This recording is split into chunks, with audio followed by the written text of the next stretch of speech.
Karibu mtazamaji, tuangaze yaliyojiri kwa upande wa habari za michezo na burudani, tukianza kwa habari za michezo kitaifa. Jina langu naitwa Esther Mtebe. Wizara ya Maliasili na Utalii imeendesha mafunzo kwa watoa huduma wa uwanja wa ndege wa kimataifa KIA, ikiwa ni sehemu ya kuendelea kuimarisha sekta ya utalii na kuboresha huduma kwa wageni wanaotembelea vivutio mbalimbali vya utalii nchini, ikiwemo wanaotarajia kuja kutazama fainali za Kombe la Mataifa ya Afrika AFCON 2027. Ahmad Nandonde ametuandalia taarifa ifuatayo. Katibu Mkuu Wizara ya Maliasili na Utalii Dr. Hassan Abasi amesema wahudumu wa viwanja vya ndege wana nafasi kubwa katika kujenga taswira ya Tanzania kimataifa, kwa kuwa wao ndio wa kwanza kuwapokea wageni pindi wageni hao wanapotembelea nchini na hata wale wanaotaraji kuja nchini kwa ajili ya michuano ya AFCON hapo mwakani. Mafunzo haya kwanza ni mwendelezo wa mkakati wa wizara yetu ya Maliasili na Utalii kwenye maandalizi ya msimu wa utalii ambao ni high season umeanza. Lakini pili, tunafahamu nchi yetu katika mwaka huu ina matukio mengi na mwaka ujao, ikiwepo hasa tukio kubwa la AFCON. Kwa hiyo mafunzo haya yalianza Dar es Salaam. Tumewafundisha na kuwakumbusha wenzetu wa viwanja vya ndege kwamba wao ni mawakala namba moja. Kabla mtu hajaenda Serengeti, hajaiona Ngorongoro, taswira ya kwanza ya nchi anaipata kupitia maafisa mbalimbali walioko kwenye viwanja vya ndege. Naye mshiriki katika mafunzo hayo kutoka idara ya afya katika uwanja wa ndege wa kimataifa KIA, Todofi Mnyakiwele, amesema mafunzo hayo yataongezea ujuzi wa kuwahudumia abiria wa kimataifa kwa ufanisi na kuzingatia mahitaji yao. Kwa upande wa sisi watu wa afya, manake tutakuwa tunajua namna gani ambavyo tutawahandle wageni ambao watakuwa wakifika kupitia hii mipaka yetu, hususan nikizungumzia kwa uwanja wa Kilimanjaro, wanapata huduma zile stahiki.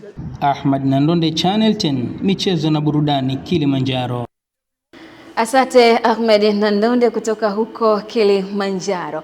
Waziri wa Fedha Balozi Hamisi Musa Omar ameongoza watumishi wa Mamlaka ya Mapato Tanzania pamoja na vikundi mbalimbali vya jogging mkoa wa Dar es Salaam katika mbio za matembezi ya shukrani kwa mlipa kodi kuelekea tuzo za Rais kwa mlipa kodi bora na maadhimisho ya miaka 30 ya TRA, yakiwa na lengo la kuunga mkono jitihada za Mheshimiwa Rais Daktari Samia Suluhu Hassan katika kufanya mazoezi ili kuimarisha afya. Tupate taarifa zaidi na mwanamichezo wetu. Akizungumza mara baada ya matembezi na mbio zilizoshirikisha kilomita 5 na kilomita 10, Waziri wa Fedha Balozi Hamis Musa Omar ameeleza umuhimu wa afya kwa watumishi wa TRA na wananchi, jambo ambalo litaimarisha afya na ukusanyaji na ulipaji kodi. Waliotembea kilomita 5 ambao hawakujiweza wametembea kilomita 5, tuliotembea kilomita 10 na bado tuko fiti.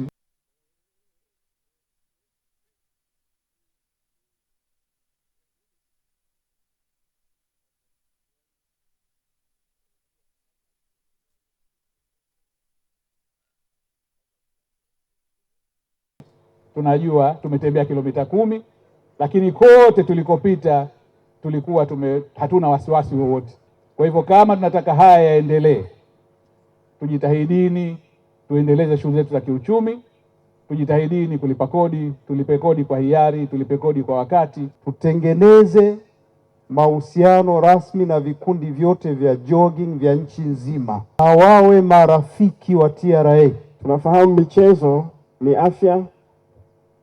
Michezo inatusaidia unapokimbia kama hivyo kutoka kajasho, magonjwa yale yasiyoambukiza, kisukari, magonjwa ya moyo, wataalamu wanatuambia nakimbia. Mazoezi kiukweli ni mazoezi, ni afya, na mazoezi yanaondoa magonjwa yasiyo ya kuambukiza. Kwa hiyo TRA mimi nawapongeza kwa kuanza na jogging na mazoezi mengine. Lengo ni kuwaweka katika hali nzuri walipa kodi. Kenny Malila, Channel. Mkuu wa wilaya ya Musoma Juma Chikoka ameongoza bonanza maalum la kuadhimisha miaka 30 ya toka kuanzishwa kwa Mamlaka ya Mapato Tanzania TRA, ambalo pia linalenga kuhamasisha amani na utulivu katika wilaya ya Musoma mkoani Mara. Musa Makale anaripoti kutoka Mara. Bonanza hili lililowahusisha wananchi pamoja na watumishi kutoka taasisi mbalimbali likiongozwa na mkuu wa wilaya ya Musoma Juma Chikoka, kwanza meneja wa mamlaka hii ya mapato Tanzania mkoa wa Mara, Amesema inahitaji kuwahudumia wateja na wananchi wenye afya njema, hivyo akasisitiza mazoezi, lakini pia bila kusahau kuelezea mafanikio yao katika maadhimisho ya miaka 30 ya mamlaka hiyo. Maadhimisho ya miaka 30 ya mamlaka ya mapato Tanzania. TRA tunaamini kwamba ili tuweze kuwa na walipa kodi ambao wana afya, ni lazima tuwe na walipa kodi ambao wanafanya mazoezi ili afya zao ziweze kuimarika na waweze kufanya biashara zao wakiwa na afya njema. Lakini pia tunatumia nafasi hii kuonyesha mshikamano wetu na jamii, lakini pia kuwashukuru walipa kodi kwa kuwa nasi katika miaka 30. TRA katika miaka 30 tunakuja tukiwa na kauli mbiu inayosema kulipa kodi ni uzalendo na ushujaa kwa maendeleo na kujitegemea kwa taifa letu.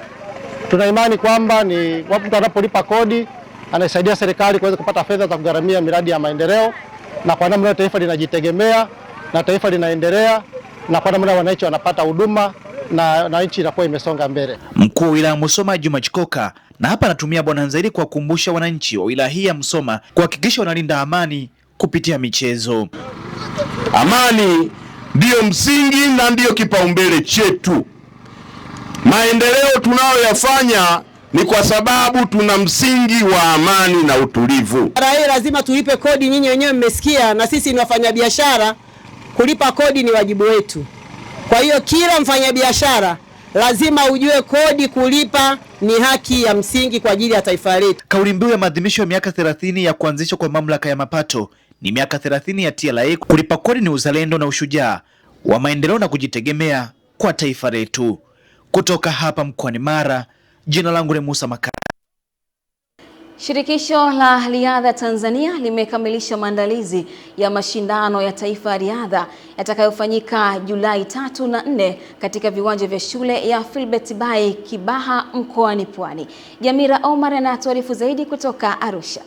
Akizungumza na waandishi wa habari jijini Arusha, Rais wa Shirikisho la Riadha Tanzania, Robert Steven, amesema mashindano hayo ni ya wazi na yatashirikisha wanariadha takriban 650 kutoka mikoa yote 26 ya Tanzania bara na mikoa 6 ya Zanzibar, huku yakilenga kuibua vipaji na kuchagua timu ya taifa kwa mashindano ya kimataifa. Katika mashindano haya kutakuwa na wadau mbalimbali ambao watakuja kuangalia vipaji vya wanariadha wetu. Wakiwepo manager Eliud Kipchoge, lakini vile vile alikuwa manager wa Haile Gebrselassie wa Ethiopia, kutoka Global Sport kutoka Netherlands. Atakuja kwenye mashindano yetu haya, tumemwalika kama shirikisho la riadha ili kuja kuangalia vipaji vya wanariadha wetu. Ya kaskazini kwa ujumla, wanariadha wamejiandaa ipasavyo kwenda kutoa upinzani kwa mikoa mingine itakayoshiriki katika mashindano haya. Robert amesema mashindano hayo yanaendeshwa kwa mfumo wa sheria za shirikisho la riadha duniani. Hivyo washindi wa mashindano hayo, mshindi wa kwanza ataibuka na medali ya dhahabu, mshindi wa pili medali ya fedha na mshindi wa tatu akiibuka na medali ya shaba. Jamila Omar. Asante Jamila Omar. Na kwingineko, uchaguzi mkuu wa kamati ya Olimpiki Tanzania unatarajiwa kufanyika tarehe 5 mwezi Julai mwaka huu, huku nafasi mbalimbali zikitarajiwa kuwaniwa na wagombea ambao wamekidhi vigezo vya uchaguzi huo. Akizungumza na waandishi wa habari za michezo, rais wa kamati ya Olimpiki Tanzania Ghulam Rashid ameweka wazi kuwa kufanyika kwa uchaguzi huo ni maelekezo ya kamati ya Olimpiki ya kimataifa kufuatia uchaguzi huo kusimamishwa miezi kadhaa iliyopita kutokana na kuenguliwa kwa baadhi ya wagombea wa nafasi zinazowaniwa.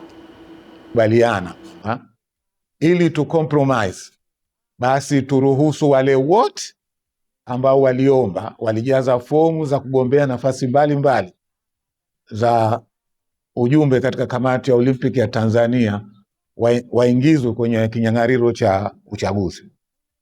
Kwa hivyo hilo tulipendekezwa likakubaliwa, sio mtu mmoja tu, kwa sababu sisi tuna kamisheni ya uchaguzi ambao ndio inosimamia uchaguzi wetu, ndio inosaili wagombea. Halafu marekebisho madogo haya ya katiba ambayo yalifanywa na IOC, msajili na TOC, tukaongeza appeal committee. Ada sasa kutamka kwamba uchaguzi ufanyike tarehe fulani. Kabla ya kutamka uchaguzi, kama unakumbuka, na viongozi walikata rufaa, wale walikuwa wanagombea na wakasikilizwa, na bahati nzuri wakasikilizwa zaidi mpaka ikafikia hatua kurudishwa, lakini tukaona kwamba tu compromise, kama tunarudisha turudishe wote. Wale waliokuwa wamekatwa walikuwa 4 nafikiri mnakumbuka, warudisha wote, basi wote wapigiwe kura na wajumbe wa mkutano mkuu waende kwenye mkutano mkuu. Uongozi wa klabu ya Yanga tawi la Iringa manispaa ya mkoani Iringa umeonyesha moyo wa kijamii kwa kuwatembelea na kutoa msaada wa maziwa kwa watoto yatima na wanaoishi katika mazingira magumu wanaolelewa katika kituo cha watoto yatima cha Tosa Maganga kilichopo halmashauri ya wilaya ya Iringa, na kama sehemu ya shughuli za kijamii za tawi hilo, ikiwa na lengo la kuunga mkono juhudi za kituo hicho katika kuwalea na kuwahudumia watoto hao. Clement Sanga anatuarifu zaidi. Akikabidhi msaada huo wa maziwa kwa watoto wanaolelewa katika kituo cha watoto yatima cha Tosa Maganga, ambao wengi wao wakiwa wamepoteza wazazi wao au kutelekezwa, mwenyekiti mpya wa tawi la Yanga manispaa ya Iringa Ali Msigwa amesema lengo la msaada huo ni kuunga mkono juhudi za kituo hicho katika kuwalea na kuwahudumia watoto hao. Tunatambua na tunafahamu kwamba Yanga huwa inafanya hivi kupitia mechi mbalimbali, na sasa hizi zimebaki mechi 2 hizi kuelekea kwenye ubingwa. Hivyo na sisi kama tawi tumeona ni jambo zuri kuja kuwatembelea watoto na kuweza kuwaletea ambacho tumewaletea, na tunatoa wito kwa wadau wengine hususan wa michezo ambao wataguswa na swala hili, nao pia wanaweza kuja kuwatembelea watoto. Maziwa tunahitaji sana, kama mlivyoona nyinyi wenyewe jinsi watoto walivyo wengi wanahitaji hayo maziwa ya lactogen, ndio maziwa yanayotumia.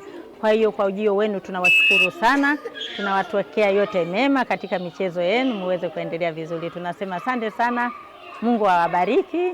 Na washukuru kwa zawadi, karibuni tena, asante, Mungu awabariki.